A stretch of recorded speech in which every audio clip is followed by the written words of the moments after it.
the New Jerusalem is described in terms of being built of quite rare materials on earth. We have what we call precious stones, meaning... Just going to ask you about this. Well, we call them precious stones because they're rare, and so we make jewelry of them.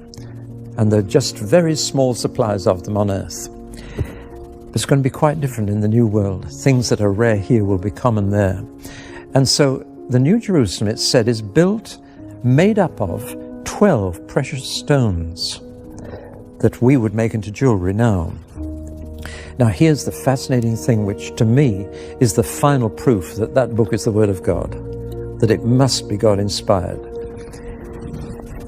In the last generation only, we've discovered how to make purer light than we had before. Most light is bouncing around, waves crashing into each other, going in all directions, so that the light coming from that spotlight still lights this side of my face by reflecting off that tinsel up there.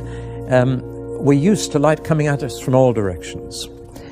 But we've now discovered how to send light in one direction. Laser light is the most common. You've seen laser light beams straight as a die.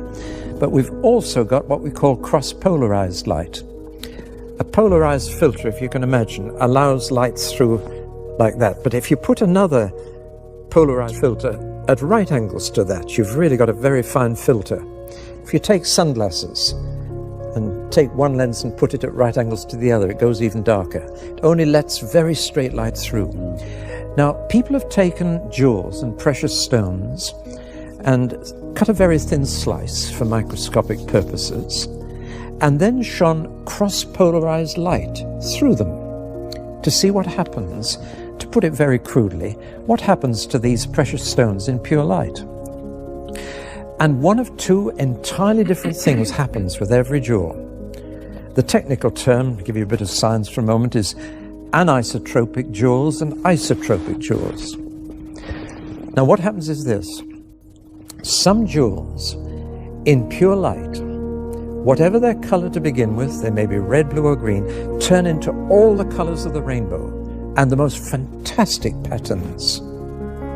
Other precious stones in pure light lose all their color, just go black, look like a lump of coal dust.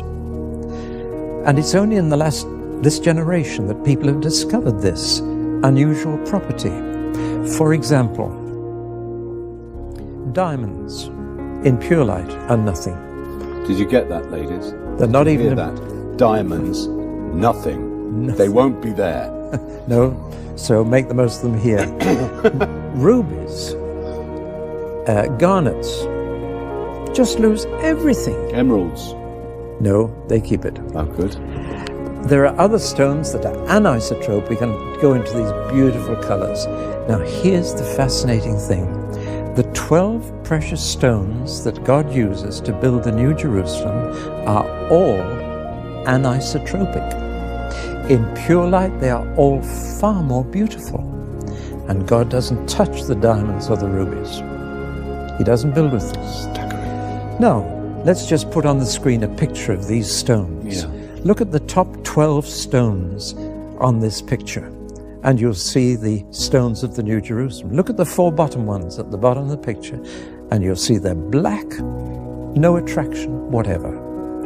Now then, who knew this 2,000 years ago? No scientist knew it. Nobody knew it. John the Apostle, writing down the book of Revelation as the Lord dictated it to him, he didn't know. Nobody knew except one person in the entire universe, and he knew, and that was God himself. Where is that written exactly? Revelation 21, Right. halfway through, and you'll find all the 12 stones listed there. And you can just imagine from the picture we've seen on the screen how beautiful the New Jerusalem is going to be. No need for do-it-yourself decoration or changing rooms there. No need. The materials that God uses will be fabulous. From verse 19, 21 right. verse 19. Read them out. The first foundation was jasper, Yeah.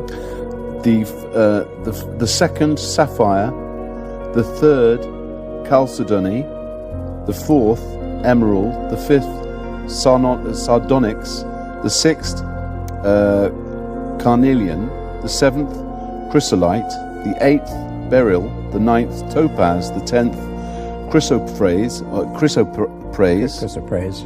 the 11th jacinth, and the 12th amethyst. No diamonds, no rubies, no garnets, because they're isotropic. Now, isn't that amazing? To me, that one thing alone would prove that the Bible was inspired by God, because nobody could have known this. They didn't know it until our generation. But there it is. It's just one little indication of how beautiful the whole thing's going to be, and how wonderful it'll be to be there with God and with Christ and his people, and renewed people. People who really have been recycled so they're all like Jesus and their characters are right.